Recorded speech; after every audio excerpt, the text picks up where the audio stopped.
자, 제가 하나님의 말씀을 받들어 읽도록 하겠습니다. 그런즉 너희가 어떻게 행할지를 자세히 주의하여 지혜 없는 자같이 하지 말고 오직 지혜 있는 자같이 하여 세월을 낚기라. 때가 악하니라. 그러므로 어리석은 자가 되지 말고 오직 주의 뜻이 무엇인가 이해하라. 술 취하지 말라. 이는 방탕한 것이니 오직 성령으로 충만함을 받으라. 시와 찬송과 신령한 노래들로 서로 화답하며 너희의 마음으로 주께 노래하며 찬송하며 범사의 우리 주 예수 그리스도의 이름으로 항상 아버지 하나님께 감사하며 그리스도를 경외함으로 피차 복종하라. 아멘. 에베소서를 우리가 계속해서 살펴보고 있는데요. 이쯤에서 에베소서를 다시 한번 처음부터 대략적으로 다시 복습을 해볼 그런 필요가 있다고 생각됩니다. 우리가 에베소서 하게 되면 가장 먼저 떠오르는 것이 교회에 대한, 교회 공동체에 대한 권면이다. 이것을 기억해야 됩니다. 그래서 교회에 대해 가장 잘 알고 싶다 하게 되면 항상 참조하는 성경이 바로 이 에베소서가 되는 것이죠. 에베소서는 크게 두 부분으로 나눌 수 있습니다. 첫 번째는 찬양입니다. 기억나시나요? 우리 처음에 할 때 찬양에 대해서 굉장히 자세하게 했었습니다. 기억나세요? 잘 안 나시나요? 에베소 1장 한번 잠시 돌아가 볼까요?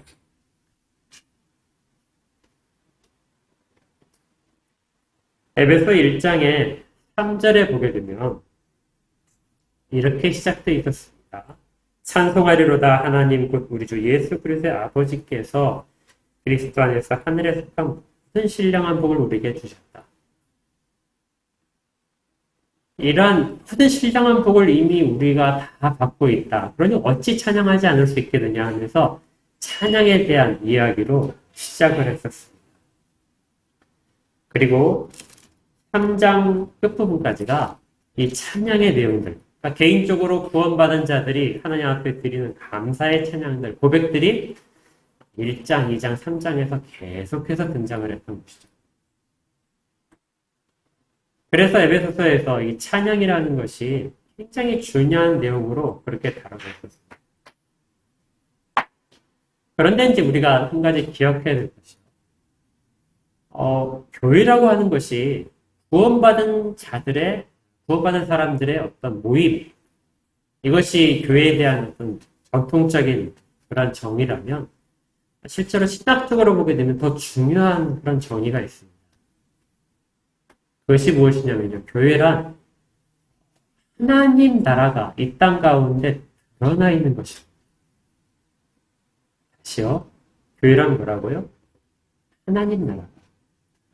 하나님이 통치하시고 하나님의 영광으로 가득 차 있는 그런 하나님의 나라가 이 땅 가운데, 역사 가운데 잠시 동안 드러나 있는 것. 이것이 바로 교회의 신학적인 정의입니다. 그래서 단순히 우리가 구원에 대한 감격으로만 우리의 신앙이 채워지는 것이 아니라 하나님 나라에 속한 자로서의 존재감과 정의, 이러한 것들이 우리의 삶 자체에 드러나야 된다는 것이죠.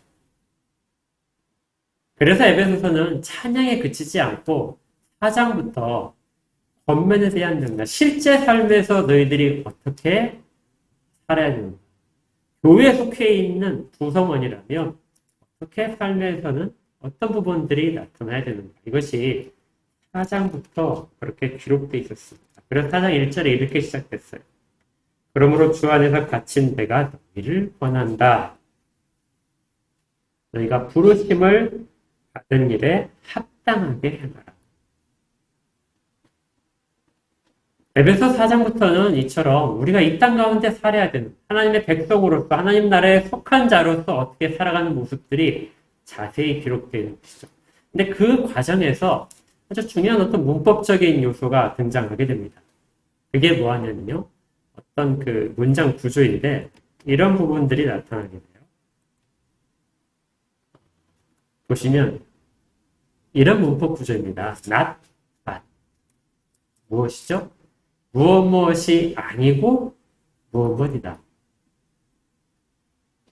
그러니까 우리가 구원받은 자고 교회에 속되어 있게 되면, 교회 공동체에 들어와 있게 되면, 우리는 이전에 우리가 속했던 것들에 더 이상 속하지 않고, 이제는 우리가 어떤 존재가 달라졌다, 정체성이 달라졌다 하는 것들을 살펴봅니다. 그리고 또한 실제 행동에서도 이제는 우리가 당연하게 생각했던 어떤 행동들이 아니고, 이제는 새로운 행동들이 요구된다. 이렇게 명령이 이루어지는 것이죠. 한번 살펴볼까요? 구체적으로. 4장을 한번 보겠습니다. 4장 28절 보시면요. 앞의 내용도 사실은 이런 내용으로 다 채워져 있는데 4장 28절에 도둑질하는 자는 다시 도둑질을 하지 말아라. 대신에 뭘 하라면요. 돌이켜 가난한 자에게 구제할 수 있도록 자기 손으로 수고하여 선한 일을 하라. 도둑질을 하지 말고 선한 일을 하라. 이것이 이 땅 가운데 하나님의 나라를 살아가는 자들에게 주어지는 명령입니다. 또 29절에는 더러운 말을 입 밖에 내지 말라. 대신 뭘 하냐면요. 덕을 세우는 선한 말을 하라. 그리고 5장에 가서도 이러한 내용들이 계속 반복됩니다. 우리말 성경에는 이것이 이제 잘 드러나지 않는데 3절에 보게 되면 5장 3절에 너희는 더러운 것에 대한 이름도 부르지 말아라. 대신 4절에 가니까 뭘 하라고요? 감사하는 말을 하라. 더러운 말, 원망하는 말, 비방하는 말들을 입에 담지 말고 감사하는 말들을 입에 담아라.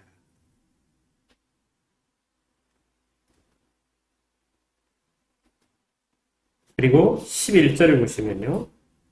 어둠의 일에 참여하지 말고 도리어 책망하라. 그리고 이러한 구조가 집중되어서 나타나는 것이 바로 15절. 오늘 우리가 읽은 본문인 15절부터 18절까지. 15절부터 18절까지는 이러한 구조가 3개나 다시 반복되고 있어요. 그래서 이 부분에 그런즉 하고 시작되는 15절의 말씀은 앞에 있는 것들에 대한 어떤 종합적인 요약이다. 이렇게 봅니다. 그러니까 앞에 마땅히 찬양해야 된다. 그리고 찬양의 내용들을 다 알려줬었죠. 그리고 하나님 나라의 백성이라면 그런 찬양에 그치지 않고 입술의 고백에 그치지 않고 삶에서 구체적으로 나타나는 행동들이 있어야 되는데 그런 행동들에 대한 것들을 지금 다시 정리를 해주고 있는 겁니다. 그것이 15절부터 나오는 이제 3번의 낫다십니다. 첫 번째 무엇이었냐면요.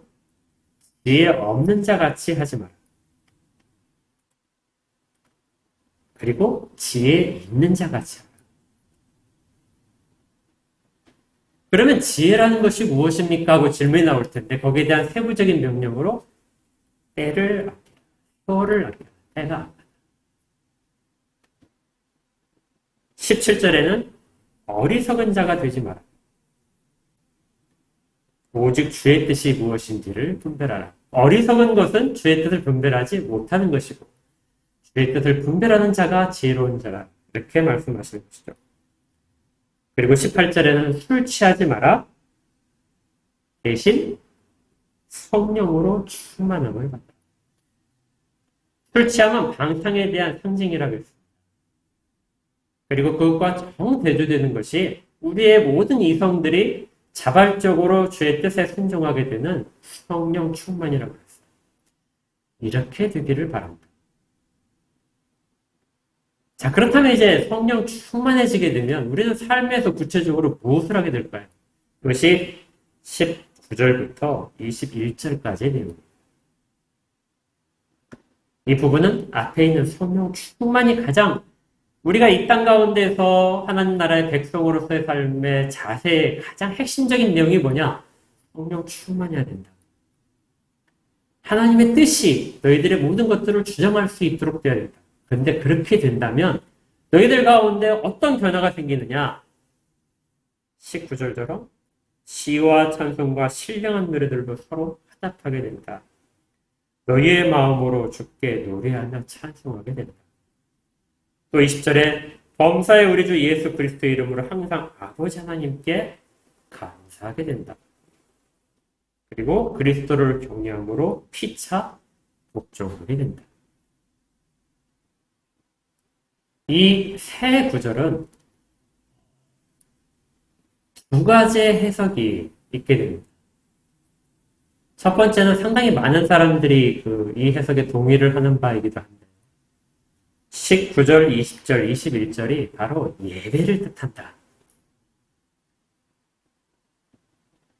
그래서 우리의 예배가 성령 충만한 예배가 되어야 한다 하고 바울이 지금 권면하고 있다, 명령하고 있다 이렇게 해석을 합니다. 실제 여기 단어들을 살펴보시면요. 찬송이라는 단어가 19절에 굉장히 많이 나오죠. 노래라는 단어도 나오는데 각종의 노래입니다. 우리 예배 시간에 찬양 굉장히 많이 하죠. 우리 교회는 다른 교회보다는 좀 많지는 않지만 다른 교회는 찬양 엄청 많거든요. 설교 시간보다 찬양 시간이 훨씬 더 깁니다. 그래서 이 찬양으로 가득 차 있는 이런 상황이 바로 예배다 하고 많은 사람들이 그렇게 생각을 해요. 초대교회 때는 찬양이 훨씬 더 많았을 것이다. 이렇게 추측하기도 합니다. 왜냐하면 여기 19절에 있는 단어들을 살펴보시면 시와 찬송과 신령한 노래들 이 단어들이 사실 다 달라요. 그리고 뒷부분에 나와 있는 노래하고 찬송하다는 단어도 앞에 단어가 다 다릅니다. 각종의 모든 찬양들이 다 있다는 것이죠. 우리가 1장 3절에서 찬양할지어다 하고 시작했잖아요. 그때 단어도 이 단어들과 다 틀립니다. 그러니까 우리는 마땅히 모든 것들을 다 찬양으로 주 앞에 돌리고 영광을 돌려야 되는데 그 모든 방법들이 다 다르다는 거예요. 어떻게 다르냐면 앞에 있는 시라고 하는 것은 시편을 보통 의미합니다. 구약에 있는 시편들이죠. 시편 찬송을 말합니다. 그러니까 구약의 백성들이 고백했던 것과 똑같은 성경을 인용해서 그걸 가지고 하나님을 찬양하는 것들. 이것이 바로 시편 찬송이거든요. 실제 일부 교회에서는 시편 찬송만 찬양하기도 합니다. 이것이 시에 해당합니다. 거기 그 다음에 나오는 찬송이라고 하는 것은 시편에 속해 있지 않지만 성경의 구석구석에 많이 기록되어 있는 노래들이 있습니다. 우리 신명기에서 모세의 노래 했었죠. 출애굽기에서도 모세의 노래가 있거든요. 그리고 미리암의 노래도 있고 한나의 기도도 노래로 만들어서 하기도 합니다. 이런 모든 것들이 다 노래로서 불러줄 수 있는데 그러한 것들이 두 번째 나오는 이 찬송이라는 단어 속에 담겨 있습니다. 그러니까 우리가 지금 얘기하자면은 찬송가의 많은 것들이 다 여기에 해당합니다. 그러니까 공식적으로 정해져 있는 시편 찬송들이 시라면 뒤에 나오는 찬송이라는 것은 우리가 찬송가에 있는 각각의 우리 앞선 선배들이 만들어 놓은 좋은 신앙의 고백문들이 곡조를 갖고 있는 것들이 여기에 해당합니다.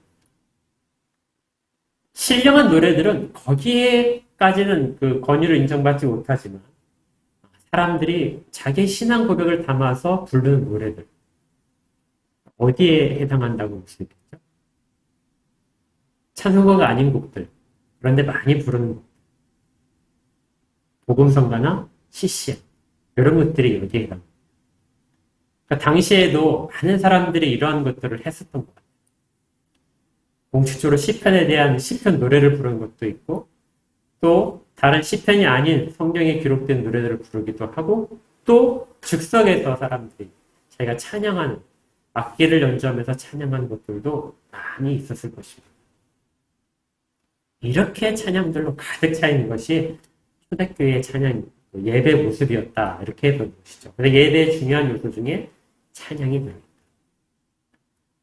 두 번째 20절에 가게 되면 또 이 예배에 소속되어 있는 그런 단어가 나오는데요.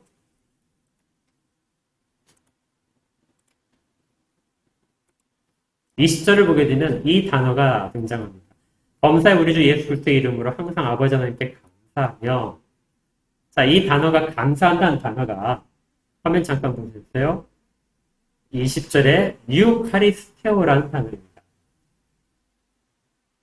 저 단어가 무엇이냐면요. 성찬식을 의미합니다. 성찬식에 떡을 떼는 것이 바로 저 유카리스테오라는 단어. 그러니까 감사를 하나님께 드리는 것, 그 감사 자체가 성찬식에 참여하는 것입니다. 그러니까 앞에 있는 찬양이 예배 가운데 찬양이라면 예배 가운데 중요한 요소인 성찬식이 바로 이 20절에 있는 내용이라는 거죠. 그리고 21절에 보게 되면 피차 복종하라. 이것은 말씀에 대한 순종이다. 이렇게 봅니다. 그러면 예배에서 중요한 요소들이 다 19, 20, 21절에 담겨 있는 거예요. 찬양하고 성찬식에 참여하고 그 다음에 말씀에 순종하는 이것이 바로 예배의 본질이다. 그래서 어떤 학자들은 성령이 충만한 사람은 무엇을 잘한다고요? 예배에 참여를 잘한다. 예배에 자기의 모든 것들을 다 바친다. 19절에 보십시오. 찬양을 할 때 어떻게 찬양한다고 되어 있습니까? 서로 화답한다.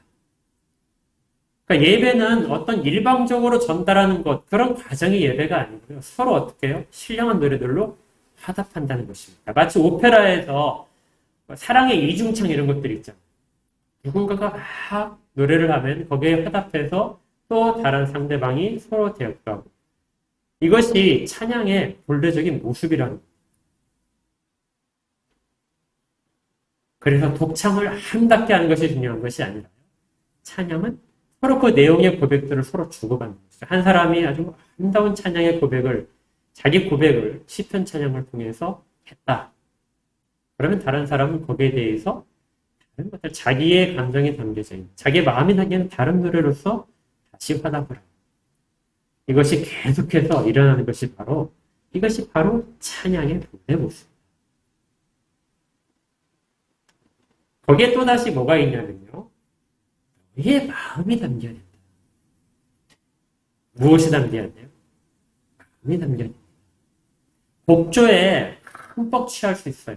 이 노래라는 것이 사람의 마음을 정말 순화시키기도 하고 많은 감동을 주기도 합니다. 여러분들 그냥 설교를 들을 때보다 어떤 찬양 들을 때 훨씬 감동이 많이 오죠. 그렇죠. 이 찬양이 그런 곡조가 있기 때문에 우리의 마음을 잘 공조시킵니다. 공명시켜서 그렇게 감정을 하나님께로 이끌어내는데 아주 중요한 수단이 돼요. 그렇게 함으로써 마음들을 이끌어낼 수 있는데 사실 자칫하다 보게 되면 곡조만이 중요해지고 아름다운 선율이 중요하지 우리의 마음이 담기지 않은 가사들이 우리 입술을 통해서 나타날 수 있습니다. 이것은 찬양이라고 하지 못하죠.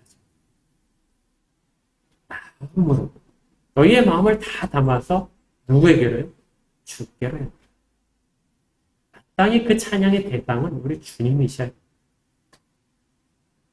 찬양 중에는 서로 건면하는 것도 있을 수 있지만 그것들이 다 주 안에서 주께 향하는 것이 되어야 됩니다. 그래서 어떤 학자는 이 부분을 분석을 하면서 우리의 노래의 가사의 그 자세는 어떻게 되냐. 내가 평생 지금까지 했던 찬양이 아니라 완전히 처음 경험하는 찬양으로 그렇게 이 찬양을 하는 마음으로 찬양. 그래서 계시록 14장에 새 노래로 노래한다는 표현들은 우리가 새로운 곡을 작곡해서 찬양하는 것이 아니라 내가 이전까지 찬양했던 것하고 아무 관계없듯이 내가 지금 가장 진실된 모습으로 가장 마음에 담겨서 내가 정말 생애 최초로 찬양하는 것 그런 마음으로 찬양하는 것이 바로 이 새 노래로 찬양한다는 의미이고 이 19절의 것처럼 주께 내 마음을 담아서 찬양하는 그 내용 가운데 담겨 있다. 이렇게 해석을 하기도 합니다. 찬양이란 되게 중요합니다. 예배에 있어서의 아주 중요한 요소죠. 그런데 저희는 우리 개혁주의에서는 이 19, 20, 21절이 예배에 대한 것은 맞는데 그리고 찬양도 맞는데 이 형식적인 예배에 제한되지 않는 구절이라고 봅니다. 이 찬양도 마찬가지예요. 예배에서 부르는 찬양만을 이야기하는 것이 아니라는 것이죠. 왜냐하면 지금까지 바울이 1장부터 5장 바로 이 14절까지 쭉 얘기한 내용들은 우리가 모여서 예배하는 이 예배를 위한 그런 권면이 아니었습니다. 우리의 존재 자체고 우리의 삶의 전 영역을 다 포함하는 거였어요. 그래서 어떤 공식적인 자리나 공식적인 시간에만 제한된 그런 예배가 아니라 그런 삶에서의 예배를 아주 소중하게 생각한 것입니다. 찬양도 마찬가지. 찬양도 우리의 입술로 고백하는 찬양이 아니라 우리의 삶으로 드려지는 찬양. 이것이 우리가 지금 믿고 있는 신앙의 바른 모습이라는 것입니다. 이걸 이해시키기 위해서 제가 영화 한 편을 소개해 드릴 텐데, 나중에 혹시 시간이 되시면 한번 보십시오.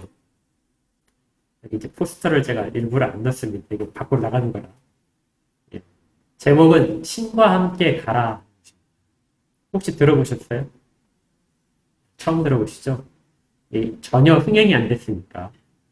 그래서 인터넷에 들어가시면 유튜브에 그냥 다 보실 수 있어요. 뭐 구매하는 것도 없고 그냥 보시면 신과 함께 가라 하는 것이 있어요. 2003년도에 독일 영화인데요. 독일에서 개봉했던 영화고, 비평가들의 그 비평 평점은 굉장히 높은데요. 일반 사람들은 거의 안 보는 영화. 그리고 우리가 교회에서 하기에도 조금 약간의 소재가 적절하지 않을 수도 있어요. 그런데 제가 이게 소개하는 것은 이것이 오늘 그 찬양과 예배에 대한 그런 것과 아주 밀접하게 관계되어 있어서, 그리고 그런 것들을 잘 소개하기 때문에 추천해서 하는 것입니다. 제가 잠깐 요약을 해드릴게요. 영화의 그 소재는 옛날이 아니라 근대입니다. 20년이죠. 1900년대. 이때쯤에 있었던 내용입니다. 이때 이제 한 수도원이 배경입니다. 수도원에 정말 이 수도원은 그 완전히 몰라 그래서 거기에 수도사가 원장까지 포함해서 4명밖에 안 돼요. 워낙 다 망해버렸습니다. 그리고 카톨릭에서도 이제 사실 이제 이건 허구예요. 카톨릭에서도 이단으로 낙인시킨 부분. 근데 그들이 왜 이단으로 낙인시켰냐면 그들이 가지고 있는 어떤 신앙적인 그 신조가 있는데 그게 뭐냐면 찬양이 바로 예배다. 그래서 그들은 모여서 찬양을 하게 되면 그것이 바로 예배를 드리는 것입니다. 그러니까 예배가 따로 없어요. 그냥 모여서 아무 데서나 모여갖고 찬양을 하게 되면 그게 자기들이 예배를 드렸다고 합니다. 바로 여기에 그 오래전부터 있었던 19절에 대한 해석을 그대로 그 영화에서 소재로 담고 있습니다. 실제로 요즘도 그렇거든요. 요즘도 찬양 예배다 해서 찬양을 막 하는 거, 말씀은 별로 중요하지 않고 찬양을 해서 사람들이 막 손을 들고 눈물을 흘리며 찬양한 것들이 가장 감격스러운 예배를 드렸다 하고 이야기하는 그런 그 경향과 전혀 차이가 없습니다. 가장 아름답게 잘 준비된, 그들의 거의 하는 그 일들이 뭐냐면요. 찬양을 연습하는, 가장 아름답게 화음을 맞춰서 하는 것이 그들이 하는 그 대부분의 수도사로서의 생활의 대부분. 그런데 이제 어떤 그 사건이 벌어지면서 원장이 이제 사망을 하게 돼요. 그러면서 유언으로 책자 하나를 다른 곳에 전달해달라고 유언을 하게 됩니다. 그래서 이제 그걸 그 책자를 가지고 남아있는 3명의 그 수도사들이 그걸 가지고 이제 가는 그 여행을 하는 부분입니다. 그런데 이 여행을 하다 보니까 우리가 갖고 있는 신앙적인 문제점들이 사실은 거기서 다 드러나요. 마치 천리역정과 비슷합니다. 3사람 중에 제일 먼저 한 사람이 떨어져 나갔는데요. 여행길에 14살 때 정말 집이 어려워서 그 집을 뛰쳐나와서 수도원으로 들어온 사람. 그런데 그는 항상 자기 어머니에 대한 그리움이 항상 있었어요. 그러다가 이제 여행길에 쭉 가다가 자기 고향 마을을 가까이서 지나가게 됩니다. 상당히 멀리 떨어져 있는데. 그런데 그 고향 마을에 꼭 가서 한번 봐야 됩니다. 하는 그런 마음이 남아 있어서 그가 자기 일행을 버리고 자기 집으로 갑니다. 그리고 갔다가 그 어머니가 이제 임종을 얼마 두지 않았다.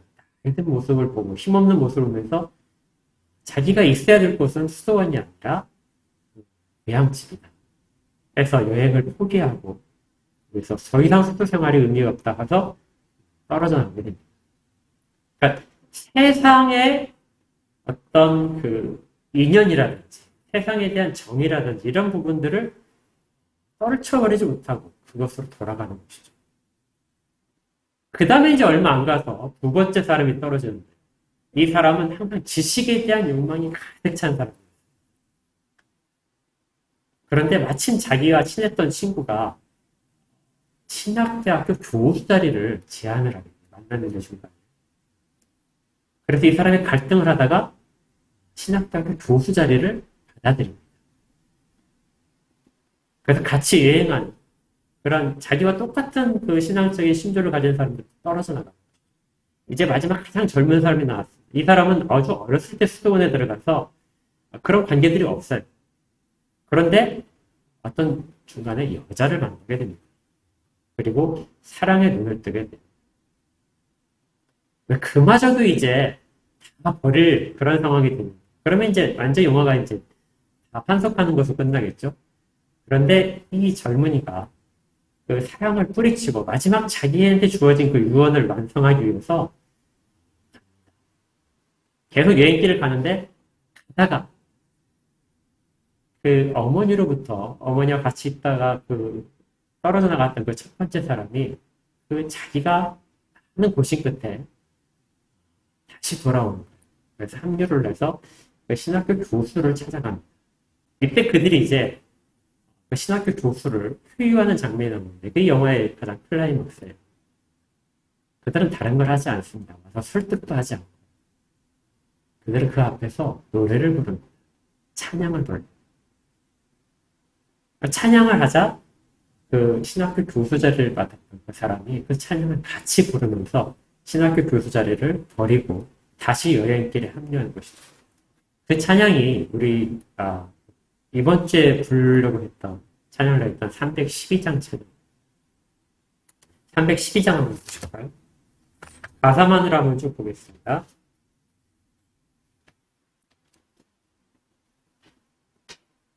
312장입니다. 제가 이 가사를 쭉 읽겠습니다. 너 하나님께 이끌리어 일평생 주만 바라며 너 어려울 때 힘주시고 언제나 지켜주시리. 주 크신 사랑 믿는 자 그 반석 위에 서리라. 너 설레는 마음 가다듬고 희망 중 기다리면서 그 은혜로우신 주의 뜻과 사랑에 만족하여라. 우리를 불러주신 주 마음에 소원하신다. 주 찬양하고 기도하며 내 본분 힘써 나아라. 주 약속하신 모든 은혜 내게서 이루어지리라. 참되고 의지하는 자 주께서 기억하시리. 우리말로 이게 가사가 되는데요. 이것이 17세기에 나온 찬송가입니다. 거기에 가사가 이렇게 되어 있어요. 이게 이제 독일어 원문을 그대로 번역을 한 것입니다. 물론 제가 하진 않았어요. 주의 손길 받아들이는 자 희망 잃지 않으리. 고난과 슬픔에서 구원받으리. 전능하신 주를 믿는 자 굳건히 서리라. 기쁨의 순간을 알며 언제 부름 받을지 알고 있으리. 주께 진실하며 거짓 없는 자 곧 선으로 충만한 인생 맞으리. 노래하고 기도하며 신과 함께 가라. 그리고 선을 행하라. 천국의 장엄함을 믿는 자 거듭나리로다. 주께 아무 의심 없는 자 버림받지 않으리로다. 제가 빨간 글씨로 표시한 이 부분이 이 영화의 주제입니다. 노래하고 기도하며 신과 함께 가라. 그리고 선을 행하라. 그래서 제목도 신과 함께 가라. 그들은 다시 뭉쳐서 다시 찬양이 바로 예배라는 생활을 다시 시작합니다. 그런데 영화의 마지막은 전혀 엉뚱해요. 그 마지막까지 남아서 그 임무를 완수하기 위해서 애를 썼던 젊은이가 거기서부터 떨어져 나갑니다. 그리고 자기는 이 찬양이 수도원에서 가장 아름답게 하는 찬양이 아니라 삶에서의 살아가는 모습으로 찬양을 하겠다고 떠나갑니다. 그 영화는 이 부분에 대한 그 고민들이 많이 담겨져 있는 것입니다. 찬양이 얼마나 예배 가운데 중요한가. 그것은 우리가 말로 하지 못할 정도. 그렇지만 거기에서 그치는 것이 아니라 삶에서의 찬양. 우리가 삶에서의 입으로 고백하는 것들, 그 다음에 우리가 하는 행동들, 이러한 것들이 실제적으로 다 찬양으로 나타나는 것이죠. 그리고 바울도 로마서에 강조하듯이 우리 삶의 모습들이 바로 예배다. 예배는 이 공간에서, 이 시간 정해진 장소에서 하는 것만이 예배가 아니라 우리 삶의 모든 장소에서가 예배자로서 서는 것이다. 그래서 우리는 19절부터 21절까지를 예배에 국한된 것이 아니라 그 예배가 삶으로 확장된 것에서 다시 적용을 해야 됩니다. 우리는 온갖 모습으로, 온갖 종류의 내용으로 하나님이 하신 일들을 찬양합니다. 우리는 마치 내가 지금 이 순간이 내가 처음으로 주의 감격을 느낀 거죠. 주의 사랑과 영광들을 체험한 것처럼 그렇게 우리의 반응을 보이는 것이 바로 우리의 찬양이랍니다. 조상으로부터 받아들인 믿음의 선배들로부터 받아들인 성경에 있는 것들로 우리가 찬양하는 것도 깊은 찬양이 되고 우리의 감격이 막 드러나는 것도 찬양이 되고 삶에서의 살아가는 모습도 찬양이 됩니다. 그래서 20절에 이렇게 되어 있죠. 범사에 그리고 바로 밑에 항상 모든 일에 대해서 예배를 드리기 위해서 이 자리에 모였을 때만 그리고 우리가 성경을 폈을 때만 하나님을 생각하는 것이 아니고요. 범사에 그리고 항상 주 예수 그리스도의 이름으로 아버지 하나님께 감격하며 성령이 충만하게 되면 찬양이 저절로 삶으로 드러나게 되고 또한 감사가 끊이지 않을 수 있다는 거예요. 모든 일들이 다 감사로 이루어져 있다. 나는 그런 것들을 전혀 지금 받을 만한 처지가 아닙니다. 나의 어떤 부분도 하나님 앞에서 거룩하게 쓰임받을 수 있는 부분이 없는데 그렇게 하신다. 그것이 모든 일에 그런 자세가 있게 된다는 것이죠. 이것이 바로 감사의 항상 가르치는 겁니다. 그리고 또 마지막은 이렇게 이야기합니다. 그리스도를 경외함으로 피차 복종하라. 어떻게 하라고요? 피차 복종. 앞에 있었던 내용, 우리 5장과 앞에 있는 4장에서도 계속해서 나왔던 내용입니다. 모든 사람들은 어떤 권위가 있다면 교회의 장로들에게 복종해야 되는 게 맞는데 거기서 그치지 않고 피차 복종. 다른 사람보다 자기를 더 나은 자로 여기지 말고 다른 사람을 섬기라 하는 것이죠. 이것은 교회 공동체뿐만이 아니라 우리가 세상 가운데서 그리스도인으로 하나님 나라에 속하 있는 자가 하나님 나라를 보여주는 모습으로 사는 그러한 모습이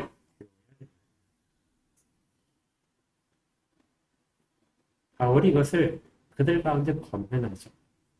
그런데 여기에 또 숨어있는 아주 중요한 요소가 있습니다. 절대 이 부분이 소홀히 여겨져서는 안 되는데 그것이 뭐냐면 19절을 잘 보십시오. 찬양을 하는데 어디에다 해야 돼요? 주께 해야 됩니다. 여기서 주는 예수 그리스도입니다. 성령이 충만해지면 충만해질수록 어디로 간다고요? 예수 그리스도에게로 갑니다. 우리가 성령 충만한 것을 객관적으로 여러분들이 검증하고 싶다. 그러면 찬양이 우리 입술 가운데 계속해서 흘러나옵니다. 감사가 계속해서 흘러나옵니다. 우리가 서로를 사이에서 섬기는 모습이 나타나는가 이것도 중요하지만 더 중요한 요소가 있다면 성령 충만해지면 우리의 모든 것들이 예수 그리스도에게로 자꾸 향하게 됩니다. 20절에 또 뭐라고 되어 있죠?